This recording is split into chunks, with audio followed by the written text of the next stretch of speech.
Hello and welcome back to the Front Three. I'm of course Statman Dave.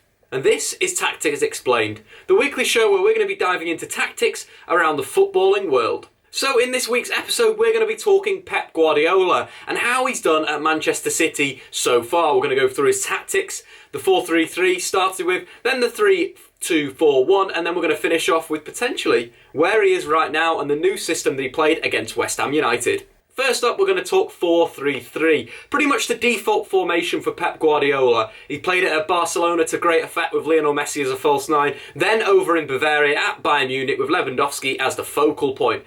But what he did in his first 2 months at Manchester City was pretty phenomenal. Manchester City had a little bit of a problem at the start of the season. They had two players that could play number 10, David Silva and Kevin De Bruyne. Both who are arguably the two best number 10s in the Premier League, but have very different skill sets. Kevin De Bruyne, more of a counter-attacking forward that does better when he drifts into wide areas, gets crosses into the box, or just shoots at goal. Whereas David Silva is a little bit more different, more guile, more agility, more about using a pass to unlock a defence. So what Guardiola actually did was play two number 10s in the 4-3-3. He played two 3-8s. That's two central midfielders that operated in between the lines as auxiliary number 10s. They drifted to combine with the wide forwards or the striker.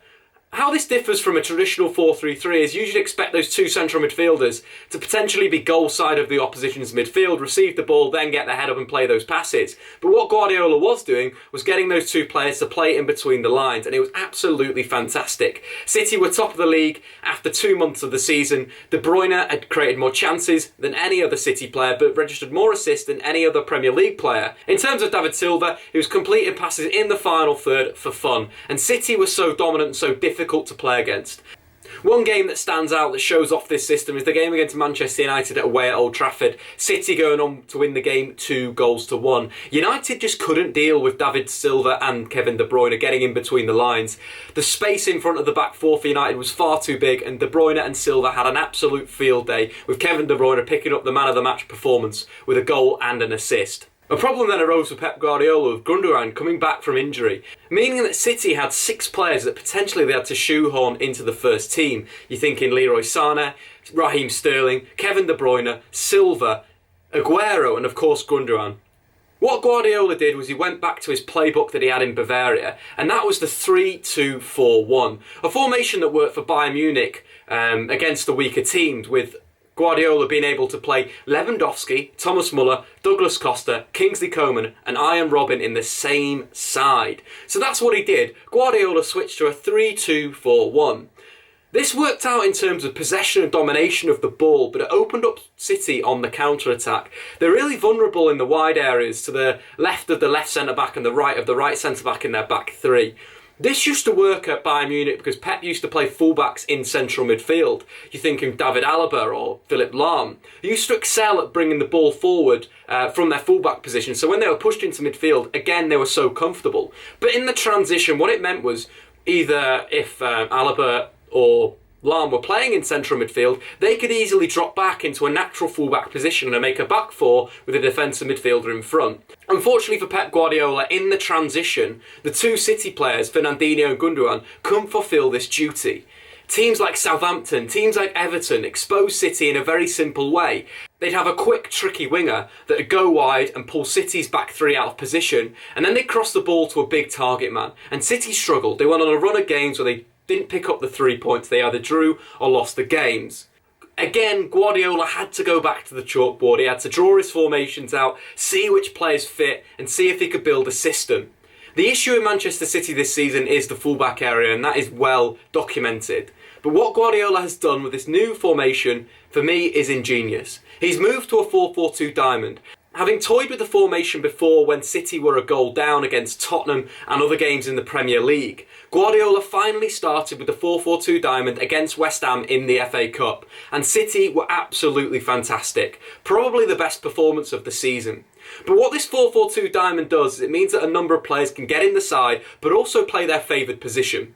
For me, this works perfect for these players. First up, let's talk Yaya Toure, a massive performance at defensive midfield. Interestingly enough, obviously Pep Guardiola in his last spell with Yaya Toure as his player, played him as his defensive midfielder, and Yaya Toure would just clean up, would boss the show and cover his centre-backs when the full-backs are going forward.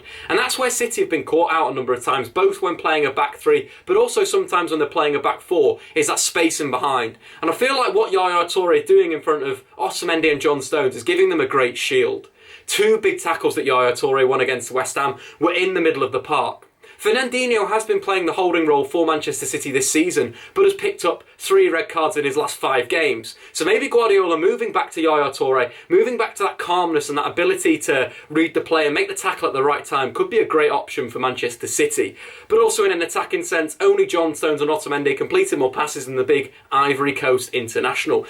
And let's touch on the forward line for Manchester City in this system. Obviously David Silva playing as that number 10, but he was so good at picking up little pockets of space on the right hand side, centrally and on the left hand side. And a David Silva that's on the ball in those areas is so dangerous. And that's what this system gives him. It gives him the flexibility to move where he wants, interpret the play, pick up the ball in these areas that defenders don't want to meet him at.